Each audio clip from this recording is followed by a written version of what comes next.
We're back at the NASDAQ market site with Ed Ponsi of Real Money Pro for our foreign currency review. And I'm particularly excited about this segment because we have something very special to announce for February 19th. That's correct. I'll be here at the NASDAQ on behalf of TheStreet.com. We're going to have a fantastic panel discussion right here at the NASDAQ on February 19th. Everybody's invited. Please come out. Are you focusing exclusively on foreign currency, or are we going to touch on other markets as well? I'll be talking about foreign currencies, but we have a fantastic panel. A lot of CNBC contributors will be here, and we'll be talking about a variety of different topics, including currencies. Okay, that's excellent. Going back to what we were focused on in January, we were talking about the movement in the yen. And I think what's really interesting about the markets now is it almost doesn't matter what macro indicators are telling us, that the equity market is just on that slow trend up. The yen is on a runaway train here, getting weaker and weaker. This, of course, is exactly what Japanese authorities wanted to see. But I would be very, very careful. If you look back at the history over the past 10 years or so, Japan has a tendency to rein it in right before a G7 meeting. We have a G7 meeting coming this weekend. Now, as a clue to this, we had Finance Minister Aso from Japan last week saying, hey, I think this yen is getting too weak too quickly, just to paraphrase. And doesn't surprise me at all to hear that just ahead. We heard that just ahead of the G20 meeting. We're going to hear more comments like that over the next few days. So I wouldn't short the yen right here. I'd wait for the yen to get a little bit stronger, and then maybe right after that G7 meeting, it's time to jump on board. It's almost just like trading into equity earnings. You want that event to pass so you could see it sort of pulling. There's a high degree of event risk associated with the G7 meeting when it comes to the Japanese yen about a trend reversal. The reversal won't last. It's going to be artificial and manufactured specifically to try to deflect criticism away from Japan. Now, how about the euro? Because that's been really volatile.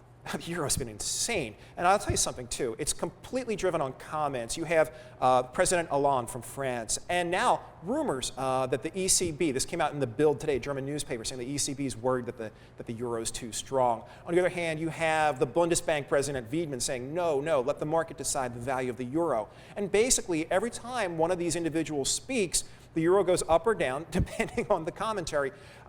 This is really kind of a wild way to trade, and it's creating a lot of volatility. But I want to tell you that Real Money Pro subscribers are aware that we did call the 134 pullback, and that worked out quite nicely, and we've been in that range ever since for the past week or so. Now, finally shifting gears to the equity markets, Trim Tabs this morning reported that we saw some outflows in U.S. domestic funds and that sort of grind to the right side of the chart with global funds. It's still continuing to go there. That's right. Well, what's happening is, first of all, we have seen tremendous inflows into U.S. markets so far this year.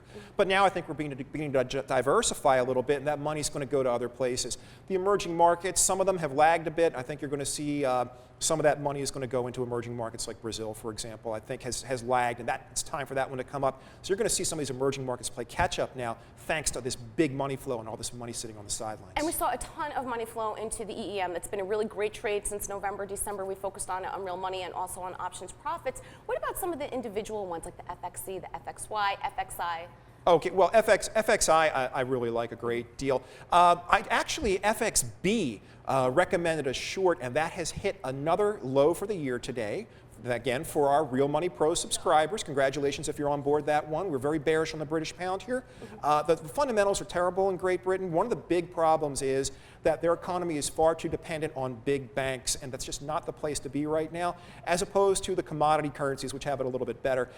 So really, the other big problem with Great Britain and with the British pound is the outlook from the Monetary Policy Committee and from the Bank of England. They're not going to do anything to stimulate. Now, you have stimulation coming from Bank of Japan, from the United States, and tacitly from the ECB, but nothing new coming out of the Bank of England, and this is not good. So they're going to go into a triple-dip recession in the UK. Very bad news going forward for the UK, so I'm still short FXB. All right, tell all of our traders out there how they can find you and for more information on February 19th. Okay, well, check me out on Twitter, Ed Ponsi on Twitter, and of course, I'm always on Real Money, realmoneypro.com, with TheStreet.com. Thank you very much. My pleasure.